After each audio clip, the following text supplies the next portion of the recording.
టాటరా classic రెటినాలకు world class treatment ఇప్పుడు మన భీరంగూడలో American laser eye hospitals. Prabhas fans ఎప్పుడెప్పుడు అని ఎదురు చూస్తున్నటువంటి రాజాసాబ్ ట్రైలర్ అయితే వచ్చేసింది. ఫ్యాన్స్కి ఒక మంచి ఫీస్ట్ అయితే ఇచ్చిందని చెప్పవచ్చు. 3 నిమిషాల 34 సెకండ్ల నిడివితో విడుదలైనటువంటి రాజాసాబ్ తెలుగు ట్రైలర్లో సినిమాకు సంబంధించినటువంటి అనేక అంశాలని దీంట్లో చూపించడం జరిగింది. దీంతో రాజాసాబ్ సినిమా యొక్క నేపథ్యం ఏంటి, ఏ రకంగా ఉంటుంది అనేటువంటి ఒక స్ట్రక్చర్ అయితే పూర్తిగా ఈ ట్రైలర్ చూస్తే మనకు కనిపిస్తుంది. అంటే ఇప్పటికే డైరెక్టర్ కూడా చెప్పడం జరిగింది, హర్రర్ కామెడీ ఓరియంటెడ్గా ఉండబోతున్నటువంటి చిత్రం. ప్రభాస్ కెరీర్లోనే మొదటిసారిగా ఈ జోనర్లో హర్రర్ జోనర్లో చేస్తున్నటువంటి ఫస్ట్ చిత్రం. సో ఈ చిత్రంలో ఏ రకంగా అవుట్ ఉండబోతుంది అనేది టెన్షన్ చాలామందికి నెలకొంది. ఎందుకంటే మారుతి లాంటి డైరెక్టర్తో తీస్తున్నారు కాబట్టి ఈ యొక్క గతంలో మంచి సక్సెస్ ట్రాక్ ఉన్నటువంటి డైరెక్టర్ మారుతి ఈ యొక్క హర్రర్ మూవీస్కి సంబంధించి. కానీ ప్రభాస్ లాంటి స్టార్ ఇమేజ్, పాన్ ఇండియా స్టార్గా ఉన్నటువంటి ప్రభాస్ ఇమేజ్ ఇప్పుడు అంతర్జాతీయ స్థాయికి ఇమేజ్ పాకినటువంటి హీరోని చూపించాలంటే లైన్ అనేది చాలా పెద్దగా ఉండాలి, స్టోరీ లైన్ అనేది, లేదా చిన్నగా ఉన్నా కూడా ఎలివేషన్ అనేది ఎక్కువగా ఉండాలి. సో దీన్ని మారుతి చూపించగలుగుతారా లేదా అనేటువంటి ఒక డౌట్ ఉండేది అందరికీ. కానీ ఈ ట్రైలర్ తోటి పటాపంచలు చేశాడు మారుతి.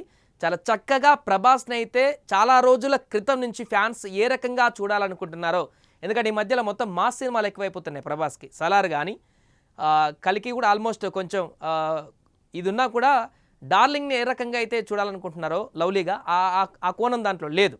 అంతకుముందు ఉన్నటువంటి ఆ సినిమాల్లో కూడా ఆల్మోస్ట్ ఈ రకంగానే మొత్తం మాస్ యాక్షన్స్ కనిపించాయి. కానీ ఈ సినిమాలో పాత ప్రభాస్ ఏ రకంగా అంటే అమ్మాయిలు ఏ రకంగా ప్రభాస్ని ఇష్టపడతారో ఆ లవ్లీనెస్ అనే దాన్ని ఇలా చూపించారు. దాంతోపాటుగా భయాన్ని, హర్రర్ని కూడా దీంట్లో చూపించడం జరిగింది.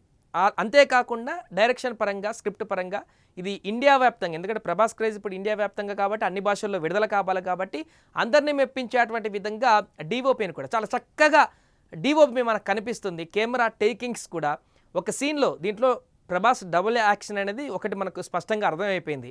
రెండో డబుల్ యాక్షన్తోనే ఇది ప్రధానమైనటువంటి కథ అల్లుకొని ఉంది అనేటువంటి తెలుస్తుంది. అంటే ఒక పాజిటివ్ క్యారెక్టర్, ఒకటి నెగిటివ్ క్యారెక్టర్. నెగిటివ్ క్యారెక్టర్లో ఉన్నటువంటి ప్రభాస్ అంటే ఆల్మోస్ట్ ఒక డెవిల్ లాగా చూపించేటువంటి ప్రయత్నం. ఒక ఇంటి పైన రివర్స్లో ఆ ప్రభాస్ వచ్చినటువంటి మనుషులను కూడా రివర్స్ తీసుకువెళ్ళి చూపించినటువంటి యాక్షన్, అక్కడ ఉన్నటువంటి టేకింగ్ అయితే అల్టిమేట్ అని చెప్పొచ్చు. అసలు ఇలాంటి టేకింగ్ ఇప్పటివరకు ఏ సినిమాలో కూడా చూడలేదని కూడా చెప్పవచ్చు. దీంతో సినిమా పైన ఎంత హార్డ్ వర్క్ చేశాడు మారుతి అనేది కూడా మనకు స్పష్టంగా అర్థమవుతుంది. అలాగే ముసలి సీన్ కూడా చాలా చక్కగా అద్భుతంగా చూపించారు. కానీ విఎఫ్ఎక్స్కి సంబంధించి 100కి 99.9% కూడా పర్ఫెక్ట్గానే వర్క్ చేసినట్టు కనపడుతుంది. ఇంత ఆలస్యం కావడానికి కారణం కూడా ఈ విఎఫ్ఎక్స్, గ్రాఫిక్స్కి సంబంధించినటువంటి వాటిపైన ఎక్కువ కాన్సన్ట్రేషన్ పెట్టినట్టు కనిపిస్తుంది. బట్ దీంట్లో 99.9% అనేది పర్ఫెక్ట్గా ఉంది. జస్ట్ 0.01% అనేది కొంత ఇంకుంటే బాగుండేదేమో అని అనిపించినటువంటి పాయింట్స్ కూడా కొన్ని కనిపించాయంటూ కూడా చెప్తున్నారు. ఏదేమైనా కూడా ప్రభాస్ని అయితే ఏ రకంగా చూడాలనుకుంటున్నారో ఆయన అభిమానులు, అదే రకమైనటువంటి ఎలివేషన్స్ అయితే దీంట్లో పక్కగా ఉండబోతున్నాయి. కామెడీగా అతను చేసేటువంటి కామెడీని ఎలా ఎంజాయ్ చేస్తామో అది కూడా ఇందులో దొరకబోతుంది. హర్రర్ జోనర్లో కాబట్టి కొంత హర్రర్ ప్రియులకు కూడా అద్భుతమైన కనువిందు కలిగేటువంటి అంశంగా మారుతుంది. అండ్ దీంట్లో ఒక దయ్యాన్ని చూపించేటువంటి ప్రయత్నం చేసినట్టు కనిపించట్లేదు డైరెక్టర్. ఎందుకంటే డెవిల్తో పాటుగా సైంటిఫిక్ రీజన్తో కూడినటువంటి ఒక శక్తిని ఇంప్లిమెంట్ చేసినట్టు కనపడుతుంది.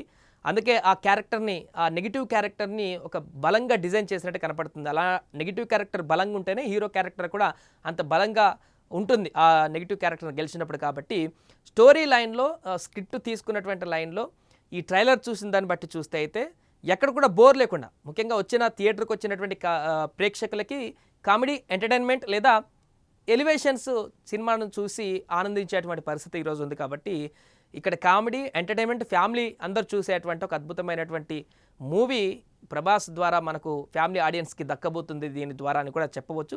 సో ఈ సినిమా జనవరి 9న రిలీజ్ కాబోతుంది అనేటువంటి ఒక వివరణ కూడా దీంట్లో ఇవ్వడం జరిగింది. దీంతో ఒక కన్ఫ్యూజన్ తెరపడింది ప్రభాస్ ఫ్యాన్స్కి. జనవరి 9కి సంక్రాంతికి వచ్చే సంవత్సరం రాబోతుంది ఈ సినిమా. దీంతో ప్రభాస్ ఫ్యాన్స్ అందరూ కూడా ఇప్పుడు ఒక రకంగా సంబరాలు జరుపుకుంటున్నారు. ఈ ట్రైలర్ చూసిన తర్వాత ఇప్పటికే వ్యూస్ విపరీతంగా పెరిగిపోతున్నాయి. ఇది రేపటి వరకు ఎలాంటి రికార్డ్స్ బద్దలు కొడుతుంది అనేది కూడా మనం చూడాలి. ఈ ట్రైలర్ రివ్యూలో అయితే ఎలాంటి వంక పెట్టడానికైతే లేదు. ప్రభాస్ని చూసి చాలా సంబరపడుతూ ఇది కదా మాకు కావాల్సింది అనుకునేటువంటి అభిమానులే తప్ప ఈ ట్రైలర్లో ఇంకా ఎలాంటి కూడా డిస్టర్బెన్స్ లేకుండా చాలా చక్కగా దీన్ని రూపొందించినట్టయితే మనకు కనపడుతుంది.